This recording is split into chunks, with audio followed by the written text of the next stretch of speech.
The Pink Elephant. The night was cold, crisp, and unusually quiet. Far from her warm, tropical jungle home, a teenage pink elephant named Rosa trudged slowly through the thick snow.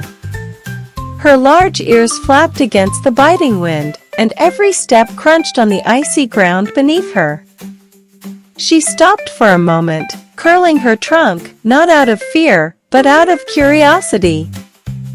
Everything around her was so different, so white, so silent, so endless.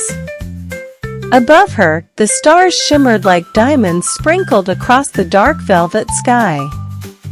Her heart, though shivering with the cold, brimmed with wonder. Suddenly, two shapes began moving in the distance. At first, Rosa thought they were shadows dancing in the snow. But as they came closer, she realized they were polar bears, their thick white fur blending almost perfectly into the icy landscape. The larger one stepped forward, his heavy paws leaving deep imprints. His voice was deep, rumbling like distant thunder. "What brings a pink elephant to these frozen lands?" he asked, sniffing the air, his tone a mix of curiosity and caution. Rosa blinked, her trunk swaying nervously. I'm far from home," she admitted, her voice soft but steady.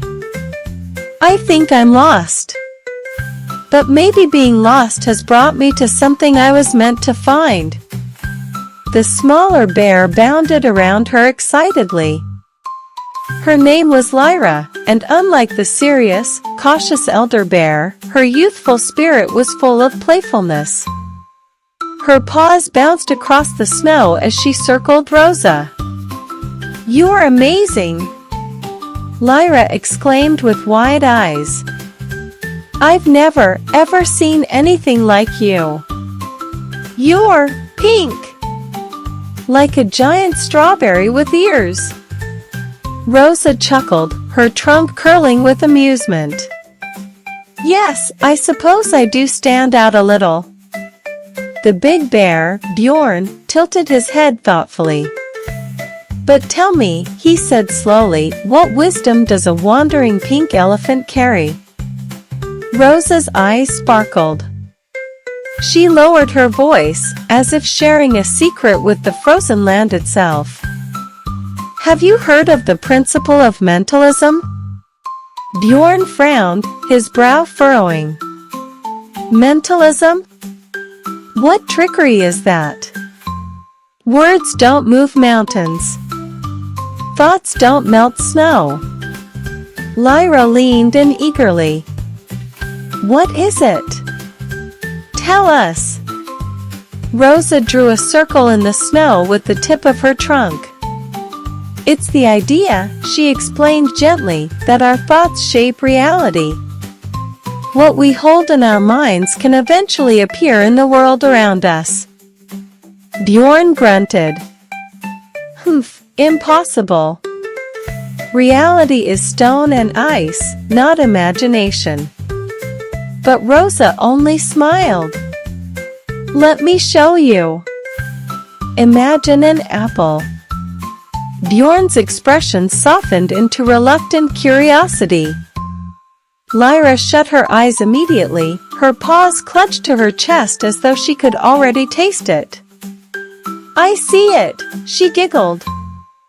"It's red, shiny, oh, it smells sweet.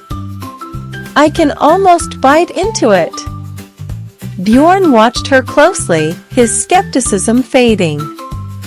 "And you, Rosa?" he asked slowly, "what do you see?" Rosa's eyes softened. "I see not just the apple, but the joy it brings. I see Lyra smiling as if it were real. And that joy, that feeling, it changes the air around us. It's no longer just cold snow. It's wonder. That is the power of thought."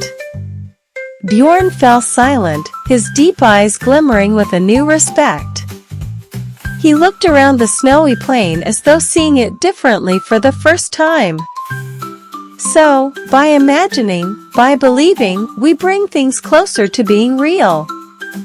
Rosa nodded warmly. Exactly. Our thoughts are seeds. If we plant them with care, they can grow into trees of possibility. But if we fill our minds with fear and anger, then weeds will grow instead. Lyra pressed closer to Rosa's side, her eyes shining. Thank you, Rosa, she whispered. That's the most magical gift anyone has ever given me. Not an apple, but the belief that I can imagine and dream. Rosa's heart swelled with warmth that no snow could freeze. She realized she was no longer alone. She had found friends who shared her wonder. Together, the pink elephant, the wise bear, and the playful cub gazed at the starry sky. Above them, the shimmering lights of the northern sky seemed to dance in rhythm with their thoughts, reminding them that the world was not just ice and stone, but also dreams and possibilities. And in that frozen land, Rosa learned that even being lost could lead to the most beautiful discoveries. The Grapes of Wonder. The forest path was quiet that morning, covered in patches of golden sunlight that slipped gently through the leaves. Along that path trotted Rowan, a clever, fiery-furred fox with bright eyes that always seemed to be searching for the next adventure. As his paws brushed against the soft earth, his sharp nose twitched. A sweet scent drifted down from above, and Rowan followed it eagerly. His gaze lifted, and there, hanging from a tall, twisted vine, was the prize of all prizes, a bunch of plump, round grapes.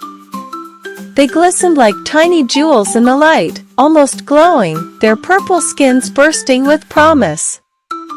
Rowan's mouth watered instantly. "Ah," he whispered to himself, his tail swishing with delight, "those are the juiciest grapes I have ever seen. If only I could get my paws on them." He sat back on his haunches, staring up. The vine stretched far beyond his reach, taunting him. Rowan narrowed his eyes, his mind already racing with schemes. "All right," he muttered, "if I time it just right, one great leap should do the trick." He backed up, wiggled his haunches, and then, whoosh! He sprinted forward and leapt high into the air, only to miss completely. Down he came, landing with a soft thud into a messy pile of dry leaves. Rowan shook his head, chuckling at himself. Well, that didn't go quite as planned. He flicked the leaves from his fur with his tail, still grinning. Just then, a gentle voice rang out. "Rowan, what are you doing tumbling about like that?" It was Mira, a graceful field mouse, peeking at him from a rock. Her whiskers twitched with amusement as she watched the fox try again. Rowan grinned sheepishly. "Ah, Mira, I was only trying to reach those grapes up there.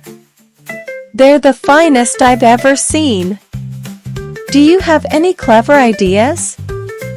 Mira tilted her head thoughtfully. What if we build something? A tower, maybe. Sticks and stones stacked up high. That way, you might just climb to them." Rowan's eyes sparkled. "Brilliant! Let's try it." Together, they scurried about, gathering sticks, rocks, and even a few pine cones. Slowly, they stacked them, one by one, until a wobbly tower stood tall beneath the vine. Rowan climbed carefully, his paws testing each step. Mira stood at the bottom, cheering him on.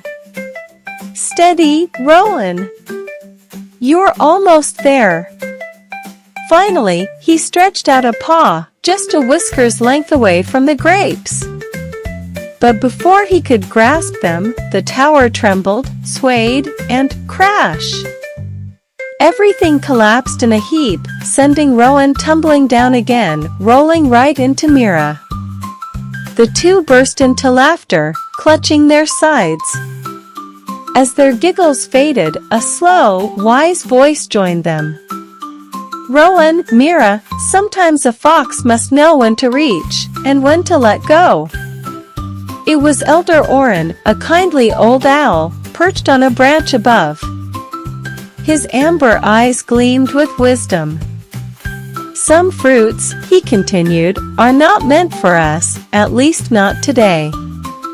And that's all right.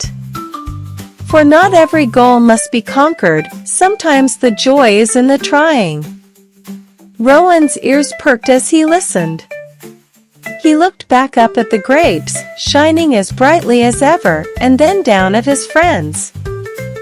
He realized that although he hadn't tasted the grapes, he had tasted something else: laughter, teamwork, and the gentle wisdom of a friend. He sat back with a smile, his heart light. "Perhaps," Rowan said softly, "the adventure was the true sweetness all along." The sun dipped lower, casting warm orange light through the trees, and the three friends lingered together, enjoying the peace of the moment. And for the first time, Rowan didn't feel the need to chase the unreachable. He had found something far more satisfying: contentment. Percy the Pigeon. In the quiet corner of a bustling city park, Percy, a small but spirited pigeon with feathers as soft and gray as morning mist, perched delicately on the edge of an old wooden bench. Though his colors were simple and unassuming, his little heart brimmed with curiosity and ambition. Every twitch of his eyes and every tilt of his head reflected a mind eager to explore, to stand out, and perhaps even to shine. As the morning sun climbed higher in the sky, casting golden streaks across the dewy grass, Percy's sharp eyes noticed a sudden flurry of movement nearby.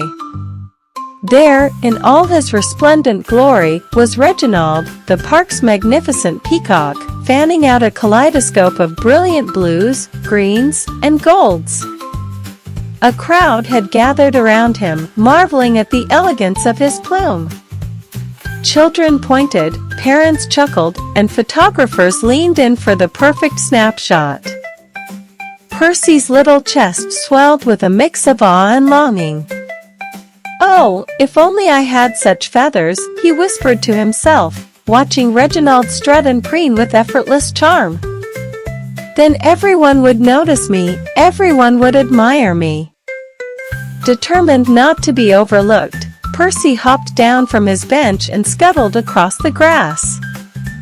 His keen eyes scanned the park for anything colorful that he could fashion into a dazzling display. Bits of shiny foil, remnants of discarded balloons, and scraps of glittering paper caught his attention. With surprising ingenuity, Percy began attaching these treasures to his gray feathers, using small pieces of chewed gum he had found nearby.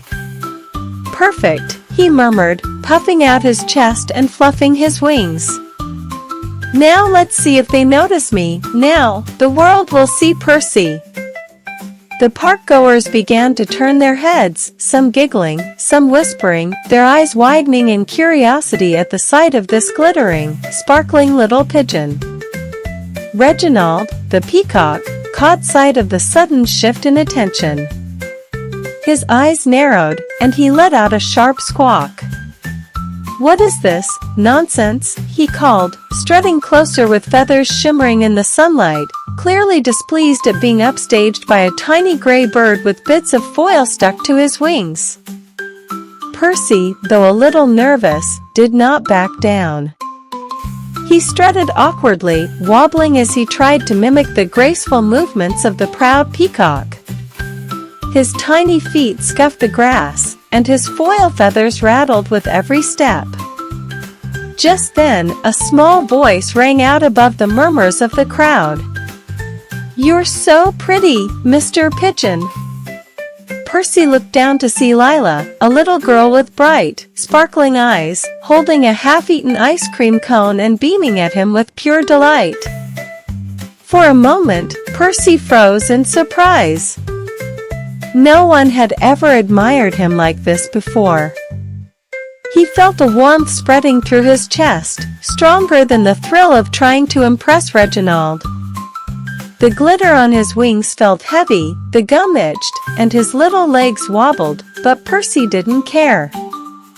With a shy smile, he lifted his head high, letting the sunlight dance across his shimmering feathers. Maybe being different isn't so bad after all, Percy thought, his eyes twinkling as he looked at Lila's joyful face. I don't need to copy anyone. I just need to be me. And in that moment, Percy the Pigeon realized something far greater than admiration or envy. True charm and beauty came from embracing who you really are. With a soft coo of contentment, he flapped his wings, ready to explore the park as the shimmering, one-of-a-kind Percy admired not for imitation, but for his own sparkling, unique self. Bruno's Beach Challenge. On a sun-drenched stretch of golden sand, Rascal, a clever little raccoon with a mischievous glint in his dark eyes, stood at the edge of the beach, carefully scanning the horizon. The waves lapped rhythmically against the shore, their gentle roar blending with the cries of distant seagulls, creating a lively symphony that filled the morning air. Rascal's tail twitched with excitement, and his mind raced with plans for the ultimate beach showdown. From a nearby rock, Bruno, a large and laid-back dog with a sandy coat and a confident swagger, lounged lazily, eyes half-closed, soaking in the sun. He yawned, stretching each limb in exaggerated fashion. Rascal called out, his voice carrying across the sand. Hey, Bruno! I challenge you to a race, a full-on obstacle course. Let's see who really rules this beach today. Bruno lifted his head slowly, a smirk tugging at the corner of his mouth. You really want to lose in front of everyone, Rascal? He teased, his tail wagging lazily. I hope you brought your A game, because I don't go easy on anyone. The beach was alive with textures and treasures, driftwood strewn across the sand, long-forgotten toys half-buried near the shoreline, and palm trees swaying lazily in the breeze. Curious seagulls gathered around, their heads cocked as if judging the unfolding spectacle. Rascal and Bruno set to work, each meticulously assembling their portion of the course. Rascal, nimble and precise, arranged hurdles made from old buckets, driftwood, and tangled pieces of rope. Bruno, strong and steady, dragged a long, weathered log to mark the finish line, stepping back to admire his handiwork. This is going to be epic, Rascal muttered, surveying the sand-strewn course. Bruno barked playfully, just remember, no shortcuts. I plan to win, but I'll play fair, mostly. A small crowd of beachgoers, humans and animals alike, gathered, their anticipation buzzing through the salty air. Children clutched buckets, dogs wagged their tails, and seagulls squawked excitedly from above. Rascal and Bruno took their positions at the starting line, their eyes locked in a friendly but fierce challenge. No cheating, got it? Rascal warned, puffing his chest. As if I'd need to, Bruno replied, shaking sand off his paws with a casual flourish. A particularly bold seagull let out a loud squawk, signaling the start of the race. In a sudden flurry of motion, Rascal darted forward, nimble paws flying as he leapt over the first hurdle, but a patch of slick seaweed betrayed him, sending him skidding spectacularly across the sand. Bruno lunged ahead, only to find himself tangled in a forgotten beach net, barking in surprise as the audience erupted into laughter. Nice try, but I'm not done yet. Rascal called, disentangling himself and bounding forward with renewed determination. As they progressed, the obstacles grew trickier, logs to vault over, coconut mazes to weave through, and a narrow balance beam of driftwood. Rascal and Bruno, side by side for the first time, found themselves helping each other navigate the course. "Didn't think we'd be teaming up today," Bruno panted, glancing sideways at his raccoon rival. "Neither did I," Rascal admitted, grinning. "But turns out we make a pretty good team after all." The sun dipped lower in the sky, painting the beach in warm oranges and pinks, casting long shadows that stretched across the sand. The finish line loomed ahead, and together, Rascal and Bruno sprinted, leapt, and balanced their way across the final driftwood log. The crowd erupted in cheers and applause, celebrating not just the race, but the spirit of teamwork and camaraderie that had blossomed in the heat of competition. Breathless but beaming, Rascal extended a paw. "Guess we both won today," he said, laughing. Bruno shook his paw firmly, tail wagging. "Next time, I'll get you, Rascal." But today was perfect. As the sun sank below the horizon, painting the waves in shimmering gold, Rascal and Bruno sat side by side, watching the tide roll in, hearts full, knowing that this beach challenge had brought not rivalry alone, but a newfound friendship that would last far longer than any race. Gizmo and Luna's Moonlight Adventure. In the quiet of a starlit night, Gizmo, a wise and gentle white cat, sat comfortably beside his curious little daughter, Luna, a tiny kitten whose eyes sparkled with endless wonder and imagination. Together, they gazed up at the twinkling sky, where the silver moon shone like a beacon calling to dreamers. "Papa," Luna asked softly, her whiskers twitching with excitement, "do you think we could ever go to the moon?" Gizmo chuckled, his deep purr blending with the gentle rustle of the night breeze. "Anything is possible, Luna, if you dream it with all your heart and work for it with patience and care," he said, his eyes twinkling like the stars above. Luna's eyes widened in delight. "A rocket, Papa! Let's build a rocket together and fly!" And so, their adventure began. By morning, Luna had gathered old boxes, shiny aluminum foil, and random tools she could carry, her small paws moving with infectious enthusiasm. Gizmo, strong and clever, measured, cut, and shaped the materials, transforming their humble supplies into something extraordinary. Day after day, the rocket slowly took form. They added 2 seats, buttons, levers, and small screens that Luna insisted were important for moon navigation. Luna named each lever aloud, imagining them controlling thrusters, shields, and moon bounce boosters. Gizmo smiled at her creativity, offering advice while letting her imagination soar. Finally, after many days of work, the rocket was ready, standing tall, red and silver with black stripes, gleaming under the morning sun, ready to defy gravity itself. When the moment came, Gizmo and Luna donned their matching red and black spacesuits, snug and secure, feeling the thrill of the unknown coursing through them. They climbed into the rocket, Luna practically vibrating with excitement, and began their countdown. 3, 2, 1, lift off! Luna shouted with glee. The rocket shuddered and roared to life, launching into the sky with a burst of energy.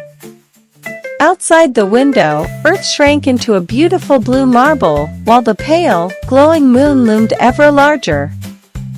"Papa, it feels like magic!" Luna exclaimed, pressing her tiny paws against the glass as stars whizzed by. Gently, the rocket touched down on the lunar surface with a soft thud. Gizmo and Luna stepped out, feeling the strange, light gravity beneath their paws. Luna bounced and twirled, her joy infectious. Everything feels so light here, Papa. I can jump so high, she laughed, hopping gleefully from crater to crater. They planted their homemade flag, proudly stitched with Gizmo and Luna, dreams come true, its colors waving slightly in the faint lunar breeze. Suddenly, movement caught Luna's eye. From the shadowed craters emerged curious, small alien creatures with shimmering eyes and delicate features, observing the visitors with cautious curiosity. Luna froze for a moment, her tail twitching nervously, but then, gathering her courage, she reached into her spacesuit pocket. "Would you like some chocolate?" she asked softly, holding out a small piece as a gesture of friendship. The aliens hesitated, then slowly approached, their expressions softening from caution to delight as they accepted the offering. Luna's heart swelled with joy, her bravery had made new friends, even on the moon. After a time, Gizmo gently guided Luna back to the rocket. "Papa, will we come back here again someday?" she asked, eyes wide with wonder. "Of course, Luna," Gizmo replied, his voice warm and comforting. "And next time, our adventure will be even bigger. The universe is full of dreams waiting for us." Back home, as the moonlight faded and stars twinkled gently, Gizmo reminded Luna once more. "Remember, my little explorer, dreams are neither big nor small. They belong to those brave enough to chase them, step by step, day by day." Luna hugged her father tightly, purring with happiness. "When do we start preparing for our next dream, Papa?" Gizmo smiled, holding her close. "Tonight, we rest, and tomorrow, we plan." Together, they looked up at the night sky, hearts full of hope, minds alive with imagination, ready for the countless adventures still waiting for them among the stars.